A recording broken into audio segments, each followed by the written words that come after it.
Hello, everyone, and welcome to the Ciena webinar. We're pleased to have the Tenny Group back with us today to present 16 reasons your trucking business won't sell. It's certainly a provocative topic and a really one that strikes probably fear and interest in the hearts of a whole lot of folks. I'm pleased to welcome you here today for the Ciena webinar. I'm going to turn it over to Spencer Tenny, the president and CEO of Tenny Group, and Davis Leaney, the strategic advisor. They're going to take you through what I think is going to be a really compelling topic for you guys today. So with that, I'll turn it over to you, Davis. All right. I'm glad to be here with everybody. I guess we'll start with just a brief introduction to Tenny Group. We are a transportation specialized M&A advisory firm out of the Franklin, Tennessee, Nashville, Tennessee area.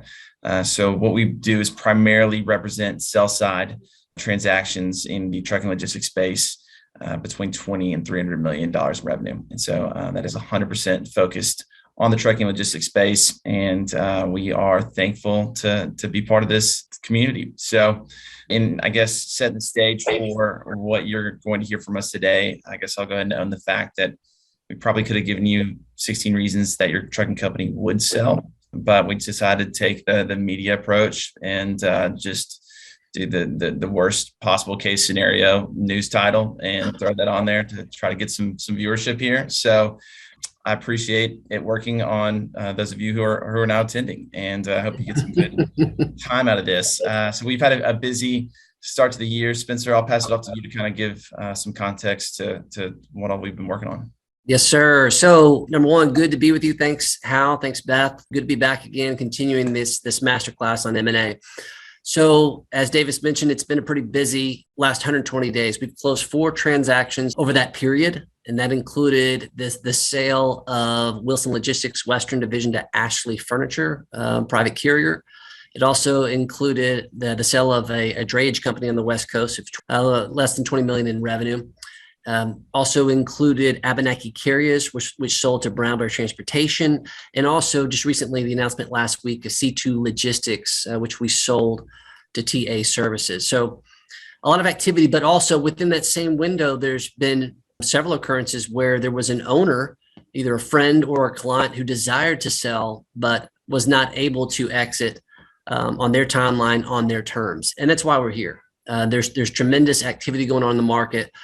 And this industry is not like other industries. That's kind of why we exist. And so our hope today is to kind of unpack some of the 16 most common reasons why trucking businesses don't sell. And I think through that, back to Davis's comment, I think that this is going to be an empowering session that puts you in control to control the things that you can actually control, while also becoming much more of the things that can have influence over the timing of a future exit. And just by being mindful of that, we feel like that's going to empower you to make good decisions and protect all that you've built through your trucking company. So with that stage being set, we're going to jump into reason number 1, your trucking business won't sell. So reason number 1, stagnation. It's very simple. We say this a lot, especially to our clients and prospective clients, which is that you need a compelling growth strategy to capture the imagination of a buyer. So to kind of frame this, recently we were working with 2 different companies that were pretty much identical. They're both around $72 million in annual revenue, with adjusted EBITDA at about $14 million on that revenue stream. The difference was one basically had flat performance over the previous 4 years, whereas one had gotten to this place recently, had been growing about 20% year over year. So the question is, and you can chat what your response would be if you want, what was more compelling? What was more interesting to the buyer? Well, from a value standpoint, it's very clear. When people are valuing businesses, they're looking at what's the opportunity for return on investment and what's the lowest risk. Well, if they're coming in at a valuation point for something that's growing 20% year over year, there's much more cushion in terms of what if what could go wrong. So if they're trying to put an investment, they're kind of hedging against this trend of growth. And they're also understanding that if whatever I pay now, I'm probably going to double or triple that just in a matter of years based on what this current growth track looks like. So in that situation, you're either getting discounted or you're getting passed on something else that matches like the description that I just described. So that's the number 1 reason. If you want to sell on your terms, you need to be growing. And that's the takeaway. So we're going to move over. Davis, tell us about the reason number 2.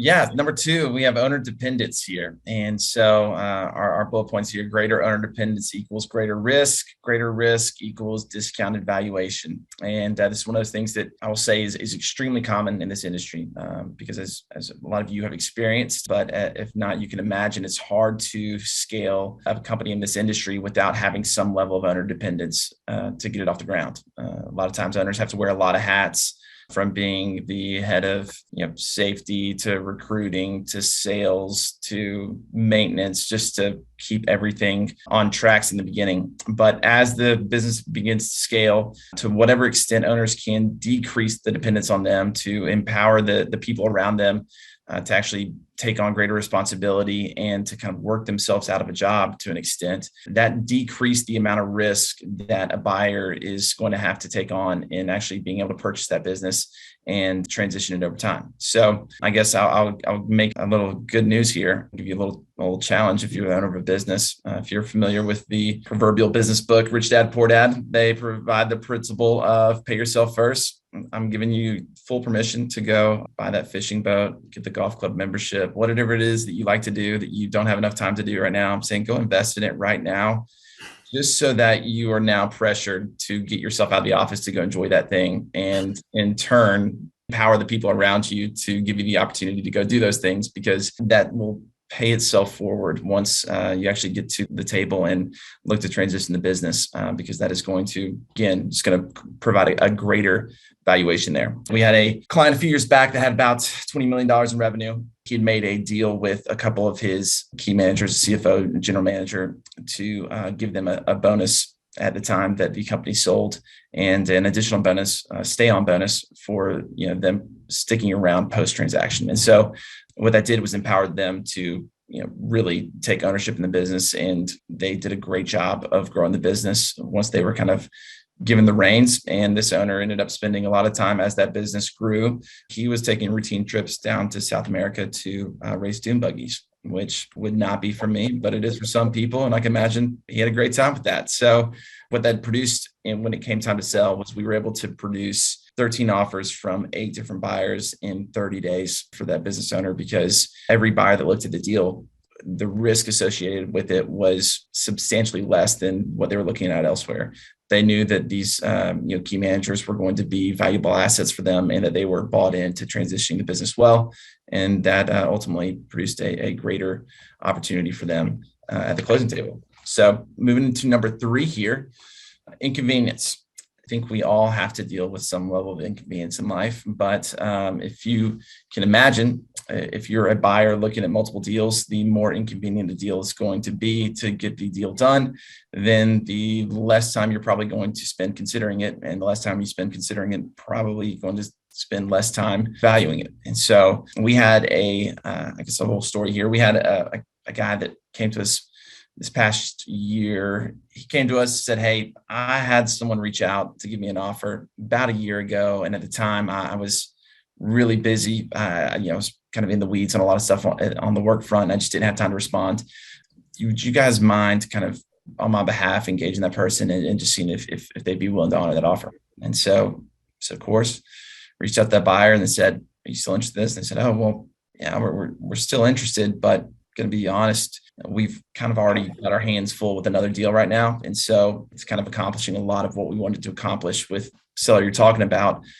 We'd still be willing to make an offer, but they threw out the number and it was about $6 million less."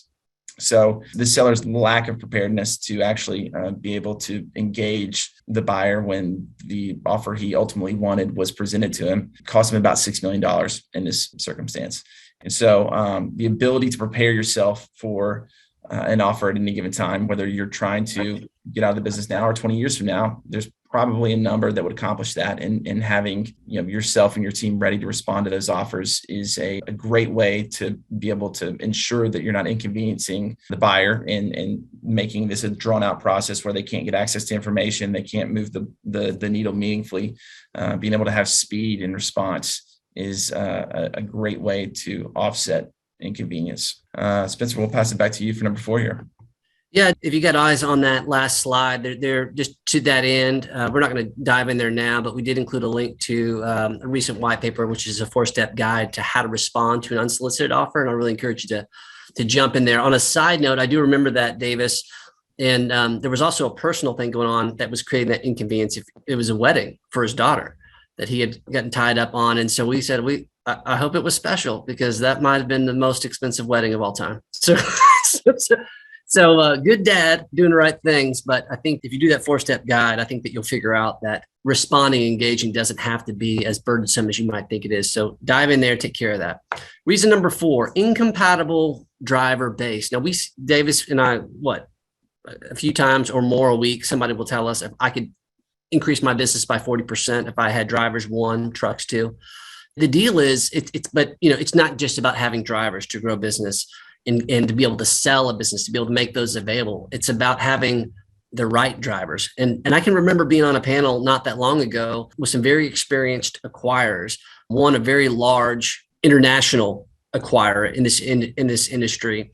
And the conversation came up about tell us about a time where you passed on a deal and why. Well, and he talked about, there was this deal. It had about 400 drivers. It was a decent sized transaction. We were excited about it. We were aligned as far as the economic deal points, and we got into diligence. And it turns out that, one of the main motivators was to be able to get this capacity through drivers. And it turns out that of the 400, the buyer discovered that his team had terminated 25% of those over the previous 18 months. So he's like, no, this is not accretive to me. Because I'm not going to be able to successfully transfer these drivers over to my business. So I'm not going to experience that revenue. It's going to create some problems.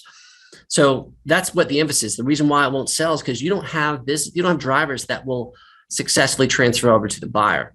So in terms of meeting those safety standards and making sure that, do they have tenure? Are they jumping around all the time? Those things matter, especially in this environment when you have 30 to 40% driver pay increases that are becoming pretty common across the industry. So it's not just about having drivers. You got to have compatible drivers that are transferable.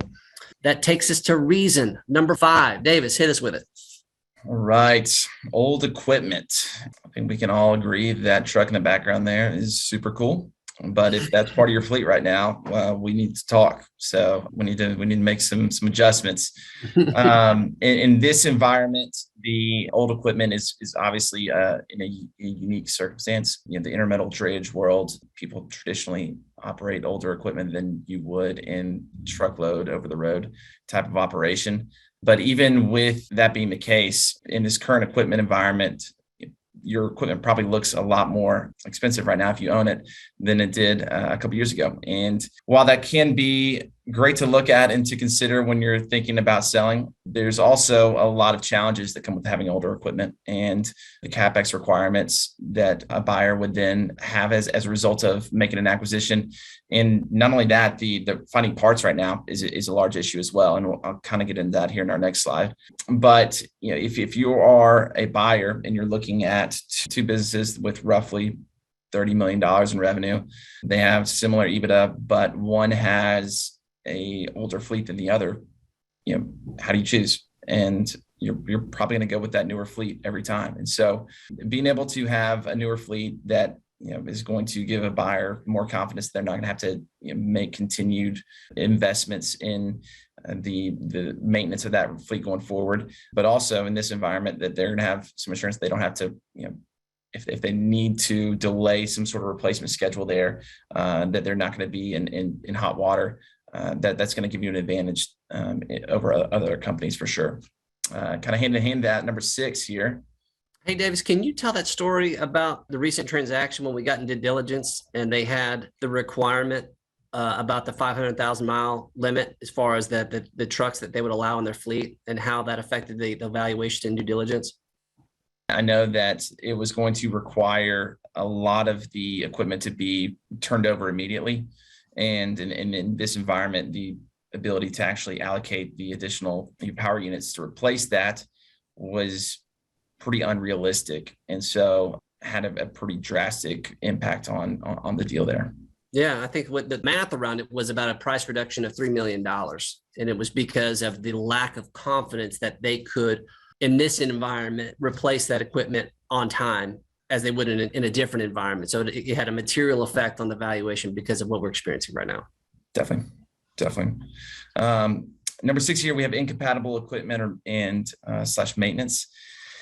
And a great example of how this came to play is we have a friend in the industry sold business a few years ago. And as she prepared to sell her company, she looked around at some of the people that she thought would be most likely to purchase her business. And she took note of the equipment they ran and got some information on kind of their maintenance schedules. And she just went ahead and implemented that into her business because she knew that when the time came for her to actually sell the business, when she brought the opportunity to these buyers, the fact that they had the same equipment in place and that it was a current maintenance schedule that reflected what they did internally, it was going to give her a much better opportunity to close. And that's exactly what happened. She got to sell with the company that she'd kind of long identified as the candidate that she wanted.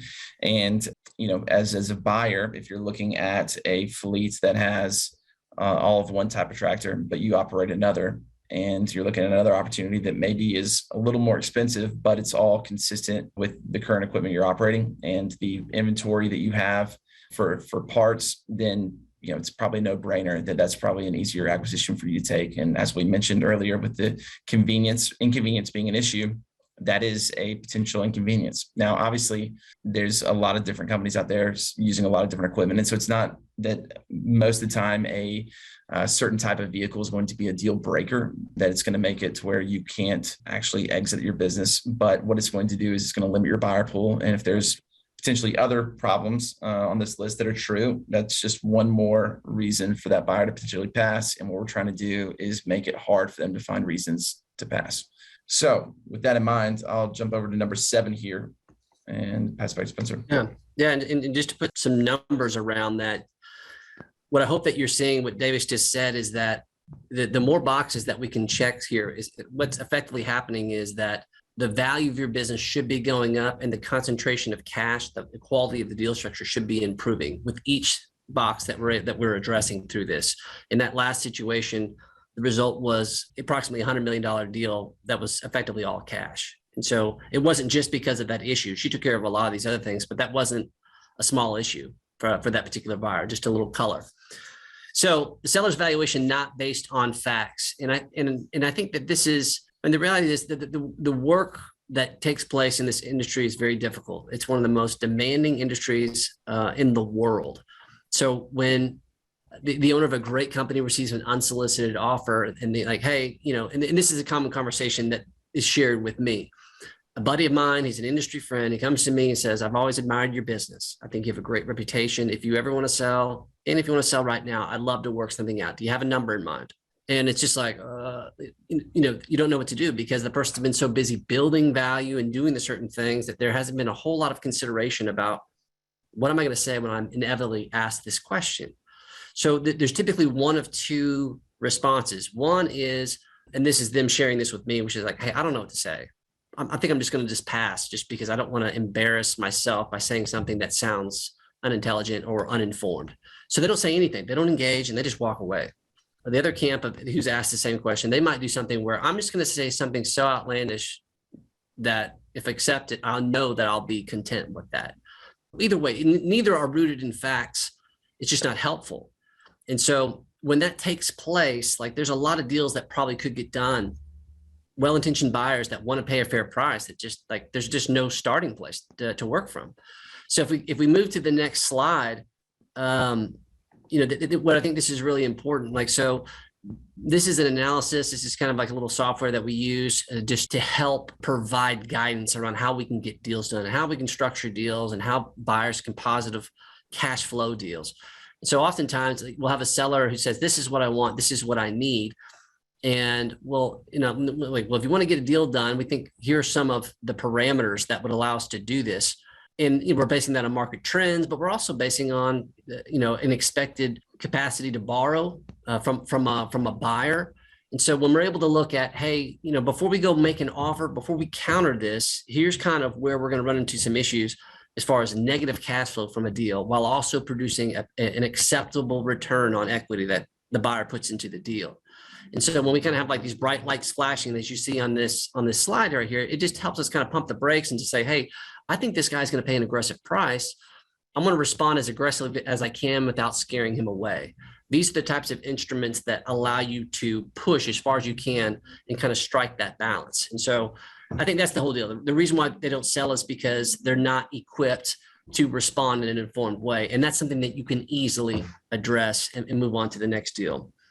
So the next thing that I would talk about is reason number 8, which is seller rigid with the sale. And so a lot of times this just, again, comes from lack of experience or just having some inexperienced advisors in your circle, which is not necessarily helpful. So sometimes we'll come and we'll have a deal and buyer and seller like the deal points. They like one another. And then someone within the seller's advisory circle will say like, well, hell, you shouldn't do it unless it's a stock sale, because that's where otherwise you're going to get killed in taxes. And so this is what I would say about that. Number 1, that's not true. Number 2, that's not how deals are done. You either get the favorable business valuation or you get the favorable tax treatment. You typically don't get both. And so knowing that, there's just so many ways to skin that cat. So if you go in with a mindset that it has to be this way, it's just counterproductive. Buyers have needs, seller has needs. There's a variety of different things that can be done from a deal structuring and a tax strategy standpoint that can allow everybody to address their respective goals in a way that makes sense. So just keep an O in mind. Don't take any hard, absolute positions, and there's a great chance that this won't affect you. So moving on to number 9, Mr. Davis, unreliable record keeping. Talk to us, sir. And if they would have let me put an office image on every one of these slides, I would have. But I did manage to get one in here. So, with unreliable record keeping, bad records equal discounted price, unforced errors equal unacceptable. And so this is the world that I live in a lot on the front end of our deals. I spend a lot of time, even going back to some of the valuation conversations Spencer just mentioned. I have a lot of those conversations on our behalf. As people come to us and say, hey, I'm considering a sale, guess I'll give an offer right now. If you are ever just wondering high level valuation type of numbers, I'd be happy to just jump on a quick call and give you a quick understanding of what we would expect. But one of the first things we're going to do is ask for some financials. And I can quickly kind of tell if there's going to be red flags once we see some financials and the amount of detail that's involved there. As we're trying to give buyers confidence, we're trying to reduce risk as much as possible. If we have unreliable records, then all that's going to do is it's going to decrease the buyer's confidence that what they're buying is truly what they're buying. And so we had a deal recently that should have died. The buyer lost about $3 million in total consideration from the buyer because they wouldn't recognize a portion of the EBITDA after due diligence. They just didn't trust it. And it was one of those things that it was kind of narrative form. It wasn't, we couldn't just point firmly to the books and justify this. And as a result, instead of getting that at cash at close, it turned into something where they said, okay, we'll potentially give that to you, but it's going to have to be through an earnout. And so our client was still able to capture that, which is great. But the risk there was greater on them. They weren't, for some reason, something unforeseeable had happened. In that earnout period, they had potential to lose out on $3 million that had they just probably kept their books better in a way that is completely possible. Anyone is capable of keeping clean records and producing detailed financials. Had they done that previously, then they wouldn't have had themselves in that position. And so that's a good end of that story. There's other stories where we routinely have people which say, hey, like, we're going to have to send you to someone to kind of get your books in shape. And it's probably going to take a year before you're actually in a position where you can produce financials that are going to satisfy a buyer's request. And so if you are familiar with the guys at Moss Adams or Katz Miller, do a lot of work with them. They're specialized in trucking logistics and are great CPAs. They'd be great people, resources to reach out to have a conversation if you could use a little help on the record keeping front.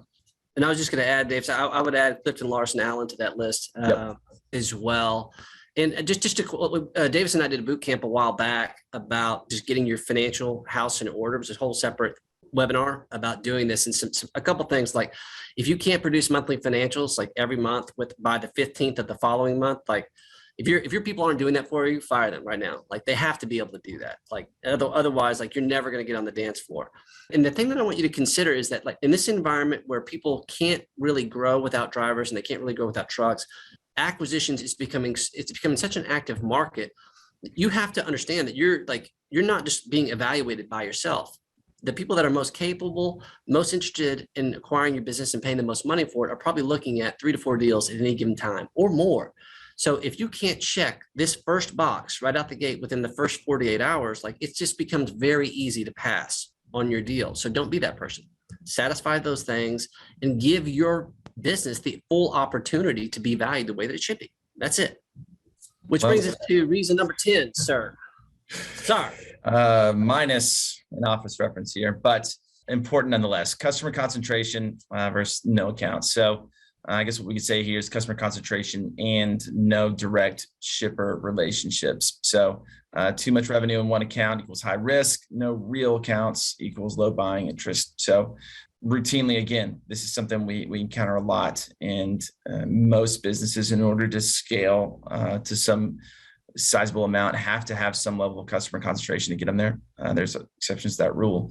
And so understanding completely why that happens, how you want to maintain good rapport with your large customers. As they ask for more, you want to be able to deliver because they account for a large part of your revenue. But in terms of mitigating risk, if for some reason there was to be a major change up in that customer and maybe they got acquired by someone and they had different shipper relationships or whatever that is, the risk to a buyer is severe. And so to the extent that we can decrease the amount of concentration across our top customers, the more that's going to increase a buyer's confidence, decrease their risk, and increase the value associated with that. Again, there are exceptions to every rule. Deals do get done with high customer concentrations, but what it does is it just shrinks your buyer pool. It shrinks the amount of people that are going to be able to get comfortable with it. And potentially it's just one more box that they have to check that allows them to pass on the deal. And so in the same vein, if you are receiving all your freight off of load boards, or your main customers are 3PLs that are 100% related to the spot market. On one hand, you're probably having a great year. You've probably had a great couple of years, and there's a lot of value to that.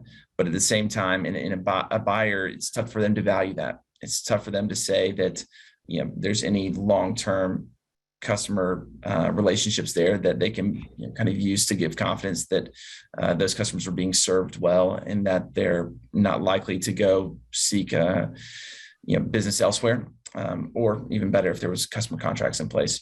But it's hard to value a spot market account or spot market freight or off load boards, anything like that, because who's to say what that freight's going to be worth tomorrow? Maybe you have the same amount of loads, but as the spot market moves, a buyer can't look into their crystal ball and say, hey, for the next 6 months, this is what the spot market is going to do versus, first 18 months.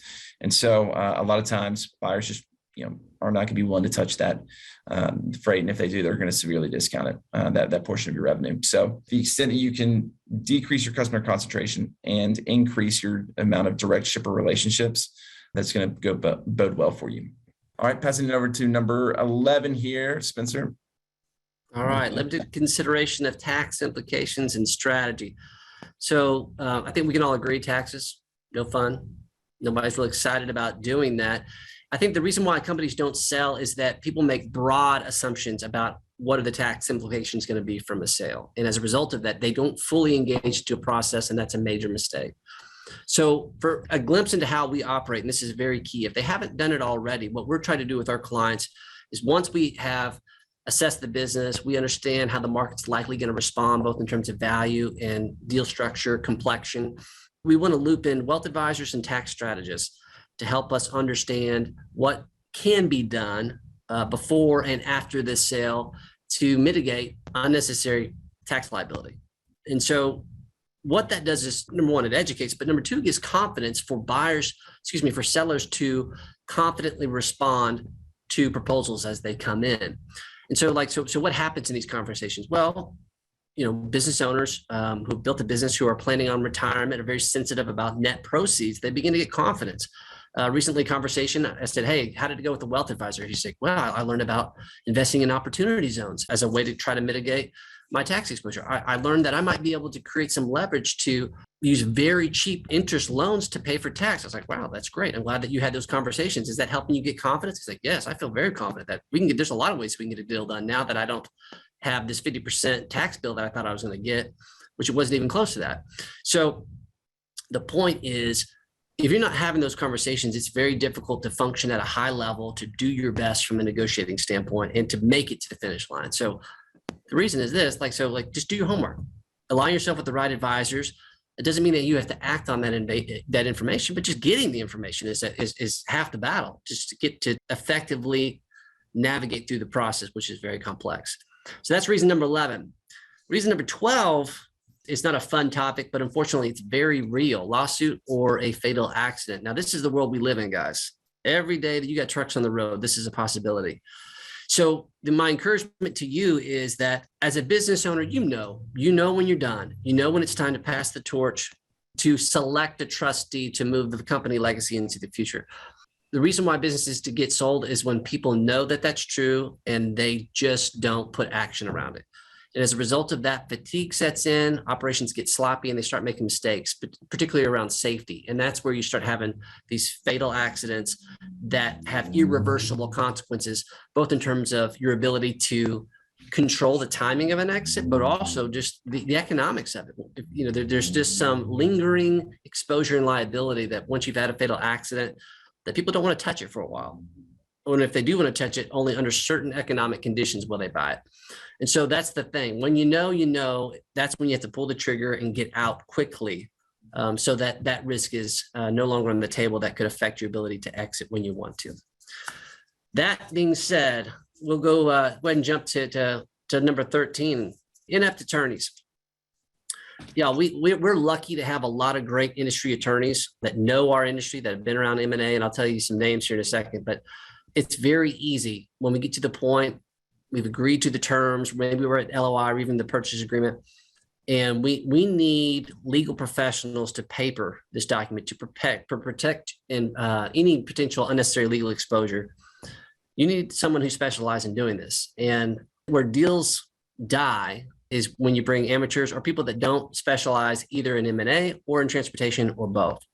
And I could tell you countless stories, unfortunately, about friends that are attorneys that run up $80,000 worth of fees, don't get a deal done, potentially lose a deal. This is not a good practice. And so there's lots of folks that we interact with regularly, whether it be Scudder Law, Scopelitis Law Firm, Benish Law Firm, just to name a few that are tremendous resources. We had a large deal that we were working on here recently, over $100 million. And our client felt very strongly about a very reputable law firm that he'd done a lot of work with over 20 years. And we said, that's fine, but we would still encourage you to have a conversation with someone who understands this industry. They had a 30-minute call, and just through the questions that the industry specialist was asking, immediately they agreed to hire this firm. We didn't say anything. They said, just have a conversation, but it was so clear that they understood the nuances of getting that deal done. They believe like the probability of us closing this deal, this tripled basically just after this conversation.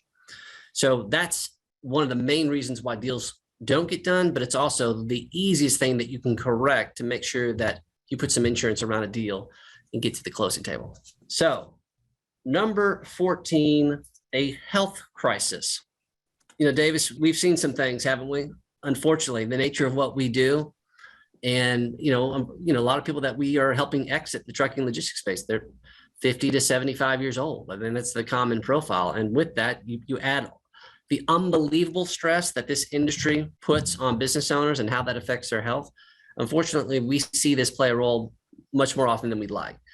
And so the main takeaway of this is, I'm not going to dwell on this, but it's very difficult to successfully maximize a sale behind a health crisis or during a health crisis. It's just because, unfortunately, business is business. There's vulnerability there. The buyers know that there's limited leverage from the seller standpoint, and that's just not a place to be in. So if you kind of reverse engineer that, you would prefer to sell when your business is at its highest, your health is at its best, and you have the physical stamina to add a sale process on top of what's already a demanding job day to day. One of my favorite examples of this, we had a client and he committed before he sold his business, he lost 40 pounds. He said, if I'm going to go through this, I got to get in peak condition. And towards the end of the process, we went to a final all hands negotiation. And we had stayed at the same hotel in a different city. And I got up to go work out in the morning. And I got there at the gym. It was 5:30. And my client, who was 60 years old, was just crushing it in the gym. I said, we're going to win today. We're going to win this negotiation today. And I think that's the idea. And as far as like, that's how you win. The reason why deals don't get done is when you run out of gas too soon. So you need to exit while your stamina and your endurance, your health is on top. So you have maximum leverage and you're never forced to do anything that you don't want to do. That's my encouragement. All right, sir, bring it home for us on number 15 and 16. Right. Upside down balance sheet. And we have a great example of how this has negatively impacted someone recently that we've run across. They're about $50 million in revenue and great business, but the owner actually recently replaced a significant amount of equipment, like completely overhauled his fleet, and in doing so, took on a significant amount of debt.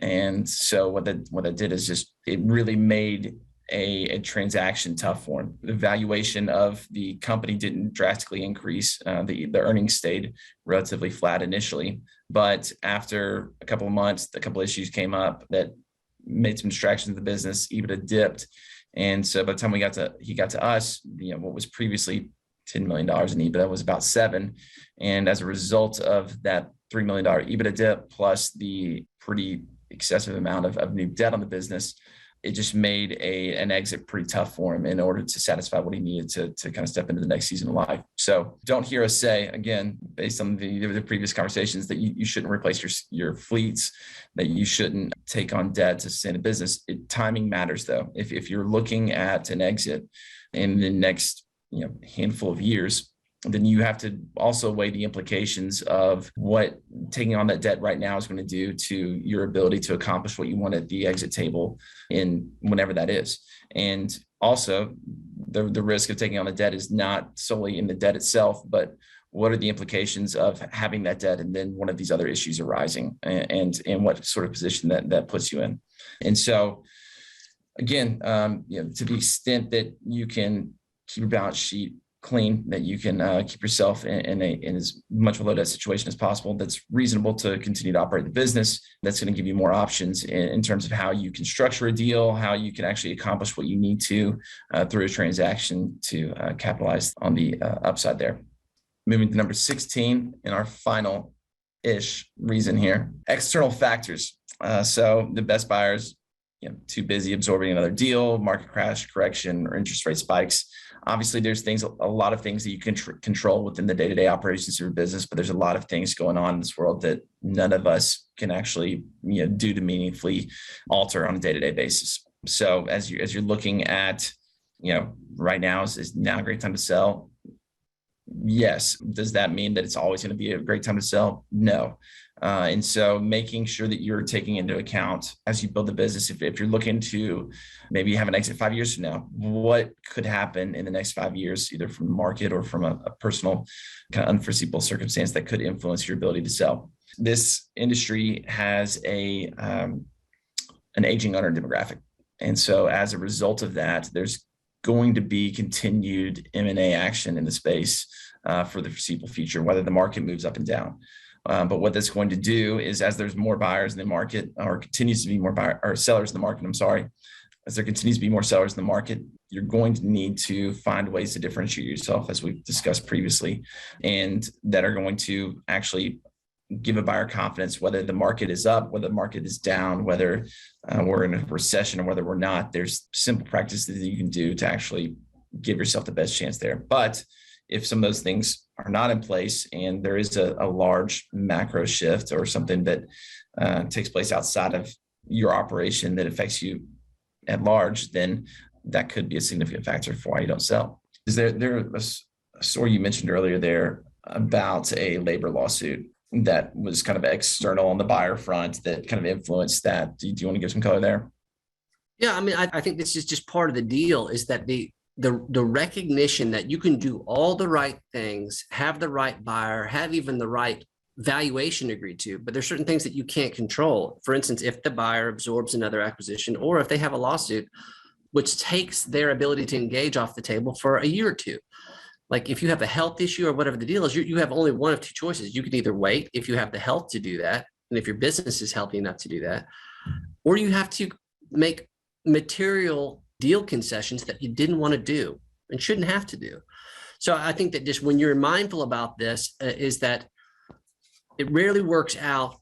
I mean, I've almost never heard. I mean, Davis, I mean, you've been doing this a bit too, but I don't know if I've ever heard someone say I've sold too soon. And I think that's the issue, is because usually, we had a client that came to the table. He had the buyer. He knew the buyer that he wanted to do. We got the terms agreed to. The situation I just described took place. He was only 52 years old, business doing fine. He just pressed pause for 2 years. And then we came back. He conceded nothing, got all cash offer, and that was it. But if he's 67 and he's in that position, his action is different at that point. And so I think that's the takeaway, as far as you kind of have to build in time around that. And then we'll have a resource here in a minute that will show you that I think that will provide some color in terms of how to kind of map that out on your own. Yeah, I guess before we jump into these extended resources, I'll give a couple of bonus reasons right here. I gave number 17 to our friend Ryan Scriber already this week. You didn't work with Ryan because he hyped us up on LinkedIn, so that's shameless. I'd say number 18 though, really just a quick shout out to IANA. We get to work with a lot of organizations and a lot of associations, and if you're not a part of their organization, I would definitely recommend you do. There's so much that can be gained just from plugging into the network associated with the association, but also the resources, the educational opportunities that can actually help you kind of stay ahead of a lot of these potential pain points and continue to keep yourself in a position to grow your business in a way that is going to demand a greater value down the road. And IANA does a great job of really investing in their membership. And so they didn't ask us to do that. We think highly of them, and we wanted to give number 18 might just be that you didn't join IANA soon enough. So that could be it. Spencer, you want to finish this off here with some of these extended resources? Yeah. So we've got an owner guide, when to start a sale process, which basically maps out every stage of the sale process and the things that you can't control that could create delay. It's not to create fear, it's to create confidence that you'll understand and be able to kind of take more ownership over what you want your exit to look like. And then there's the kind of expanded version of the white paper of 16 reasons why your trucking business won't sell. So we hope that provides you the ability to kind of come away from here, along with the guide for responding to unsolicited offers, 3 separate white papers built within this deck that we think that you can go put some action around immediately. So from a conclusion standpoint, it's very simple. Like if you want to exit on your terms, on your timetable, there's no excuses. You have to focus on what you can control, and you have to educate yourself on the factors that you can't, and be very mindful of those things. And if you do those, guys, the results are this. You're going to have a much better experience whenever that is. And it's typically going to be a higher business value, higher concentration of cash, more influence over selecting the right trustee to take your business in the future. And that's what we want for you. So we hope this time has been valuable, and we've built in some time for some Q&A and hope to continue the conversation. Guys, thank you so much. That was great. Kind of sprint through the greatest hits of how to get your house in order. And I tell you, I mean, they're great life lessons just in general, right? Like there's a lot of good information in there for everybody, but man, for business owners or folks that are working with a leadership team, talk about great stuff. Frankly, even if you're not necessarily considering selling, right? Sort of business advice to be prepared to optimize your business. Because frankly, if you got a great run in business, people are going to want to buy it. Right. But man, great stuff. With that, I'd like to jump into some of the questions that we've got that I think you'll find really interesting. So I think it's going to, just kind of build on these things. First and foremost, we've got a couple around EBITDA, which I think is great because it frequently is a stumbling block for some folks. So the first one is, I understand that that valuation is based on EBITDA times a multiplier. How do capital assets fit into the sale price? Is that in addition to EBITDA? Like, how does that factor in? I'll take that. And that it's interesting that this question has come up. We just developed a new resource which provides some kind of just kind of basics, like what actually happens, what goes in your pocket, like if the offer is this, what actually happens. And so traditionally, when people are making an offer as a multiple of EBITDA, they're looking for all the assets to be included with the sale. That's tangible and intangible. So what the seller would experience is the purchase price less the debt, typically the fleet debt that would be associated with that, and that's kind of their net proceeds. And so that's kind of how that is handled in most situations. However, that's not the only way that deals, especially in this crazy equipment value market. I mean, there's deals that we have right now where it doesn't make sense to value the business as a going concern, because the value of their assets, whether we're talking about the tractors and trailers or the drivers or combination of all of those plus the revenue, it's a clearer way for both buyers and sellers to look at the value and have a meeting of the minds. So it can be done in a number of different ways. Those are some of the more common ones in this environment, but it's very critical. Like if you're receiving an offer, what does it mean? How's the equipment being treated? How's the debt being treated? Once you know that, then you can respond in an informed way. That's great. And here's a kind of a builder on that. How do buyers view a seller who has leased tractors in their purchase? Is that a negative? How does that factor in? Davis, you want to take a shot at that one? Yeah, I would say it's not a negative. I think it's similar to the conversation we had about driver pools. So if you're a buyer who has an employee model for your drivers, and the business you're looking at potentially acquiring has owner operators or ICs, then it's probably going to be a tough fit for you. You're probably just going to pass on it because you're probably not going to be able to acquire that and transition them into employees. When it comes to equipment, it can be similar. There's some folks that they don't want to acquire a business that doesn't own assets because they own all their assets, and that's a big part of their strategy, especially right now, as we've alluded to several times. But on the other side of the coin, there's buyers that they don't own assets and they don't want to acquire assets in a transaction. So they prefer a company that has a lease model, or what we've seen sometimes is they'll just carve the assets out and they'll say, hey, we'll actually let the seller lease these assets back to us where we can continue to lease assets and not maintain any. But I would say that it's not a negative. It's just, it shifts the way we look at who the ideal buyers want to be.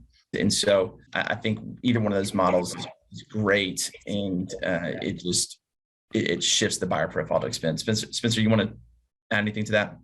No, I don't think so. I mean, I think that's pretty dead on. It's just more, it affects the mechanics of how we get a deal done. That's it. That makes loads of sense. I mean, a lot of this is working through fit, right? And I think what I keep hearing you guys say is a lot of this is finding the right fit between the buyer and the seller, and how does that work in? Just simply because you're a motor carrier doesn't necessarily mean that you're a good fit for another motor carrier or 3PL or what have you. Right. Good stuff. Here's one other one on EBITDA, and in terms of multipliers, what's the range that you guys have seen of late? And I guess I know it's a little challenging talking about the last few years because it's been such a rocky ride, but I'll let you kind of form the time frame. But what kind of multipliers have you been seeing, and what are you looking for when you're looking at deals? I think that we're always careful, and I know Davis is just like anxious about whatever I'm going to say right now. I think I would frame it this way. I mean, there's so many factors that influence this, whether you're asset heavy or whether you're asset light. I mean, we've had offers anywhere that have been 3 times EBITDA to 9 times EBITDA over the last 3 months. It depends largely on how you operate. Are you growing? What's the owner dependence? In general, if you're an asset heavy operation, there's some built-in constraints on what you can command, largely because of the capital expenditure requirements that Davis was outlined. So that there's some built-in limitations on the asset heavy business model. On the asset light, that there's, when you're talking about valuation there, I mean, Is there anything proprietary? Do you have any customer diversification? Are you scaling? Are you growth? Do you have technology processes or any type of data that is valuable in some way? So I think those are things that drive value, and it's very difficult to kind of say. I think from a trending standpoint, for the last 7 years, we've kind of been riding pretty high, and especially with largely that's uncharacteristic, sustained low interest rates over that period of time. That's evolving, and we're seeing that right now. When you see the cost of capital go up based on interest rates, it costs more to buy the same business just based on the cost of debt. So I think what we're seeing right now is, not a knee-jerk reaction, but you're seeing a little bit of a normalization in some of those values. And it's just people like, hey, they have to work with the tools that are available. And if the interest rates are this, then it kind of places some ceilings on valuations that they can place. But that being said, we're still in a terrific interest rate environment. We just kind of been a little bit nuts the last 10 years. I mean, it's just like perspective, like it's still relatively super cheap. But, we're just, normal, and we're just recognizing that there are some shifts happening there. And of course, just as far as shifts, as far as what we're seeing in pricing as well, all those things have a role in terms of the range of offers that somebody's going to track. Yeah, that makes loads of sense. I think it really gets into, doing your due diligence in the process of identifying what's a good fit, right? In terms of how do things line up with you? One thing that comes to mind, I've talked with a few motor carriers who've gone through an acquisition process, and they've, some of the other things like technology and, what kind of systems are the companies being acquired on? How does that factor in? And what will that roll in, period, that fold in period look like? And, is that a showstopper for them? Speaking of showstoppers, I think we got one or two more questions here, but we'll try to sneak one more in. Of the numbers that you've had, apart from number 18, which is of course my favorite, of the 16, are there any of those that are just real showstoppers that will kill a deal kind of dead in the water, and you really need to think about that straight away? I have my opinions. Davis, you want to take a crack at it first? I would say that I guess our analysts who have to spend all day in spreadsheets would probably thank me for saying this. I would say that financial reporting is the quickest initial roadblock. If you can't actually stand on the numbers you're putting in front of a buyer, then it's hard to get any movement there. And so having the ability to produce strong financials that are detailed and clear reviewed financials is going to be key. Spencer, what would you think? Well, I think the first two, we had growth and then we had owner dependence. The owner dependence, I think people grossly underestimate what's going to be required to actually sell a business. And so if you're not systematically pushing responsibility down, it's very difficult for you to even function, to actually get a deal done and to have the people help you do it. So I think from an execution standpoint, the owner dependence is pretty key. On the growth side, I think sometimes it's hard to get people excited. I mean, sometimes you don't even get past the teaser if you're not showing a growth story. So if you're going to come out of here and if you're going to do two things, focus on the financial reporting and focus on systematically reducing dependence on ownership. And that's the most immediate thing that you can start putting action around. The growth thing, maybe that's not in the cards in this environment. It's more of like how high value can you attract? But those other two, you can start moving the needle immediately on that. Great stuff. Well, that's a wonderful point to end on. But I did want to mention, since you touched on the other resources, and I do really recommend people do those, and we'll send links to those out when we send out the video notice as well. They're super handy, and Spencer and Davis have really dialed those in, distilled them down, and made it really digestible for you to really just grab the stuff that you need. And they're kind of like blueprints for success. Speaking of blueprints, we love working with the Tenny Group because they really get the importance of education, and they've put together a lot of these sessions, what we like to call the M&A Masterclass series, because they care and they do it for the industry. We've been able to do two thus far. This is the second in this year's series, and they're part of an overall series of 8 that we've done over the last 2 years.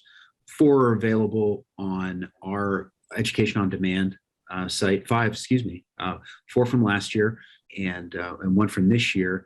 So if you just head over to IANA, intermodal.org, and go to education and then education on demand, you'll be able to find them. Great resources. And then we're going to close out this year with 9 differentiators that separate acquisition winners from losers. So again, we're kind of building on the success of and the information that we've developed in what we've done thus far. So, gentlemen, thank you so much for spending time with us today. Another great session. We appreciate you bringing it to the membership. Spencer and Davis, great experience and a lot of great wisdom that we appreciate you sharing with the members. Again, I will direct folks over to intermodal.org, go to education, and then down to education on demand. And you can see what we've done in the past as part of this M&A Masterclass series. But coming up in August, we've got the art of responding to an unsolicited offer. And in October, 9 differentiators that separate acquisitions winners from losers. Great stuff. And as you can see, they all fit together into what is really a kind of an interesting constellation of, kind of a business masters in a box here for you.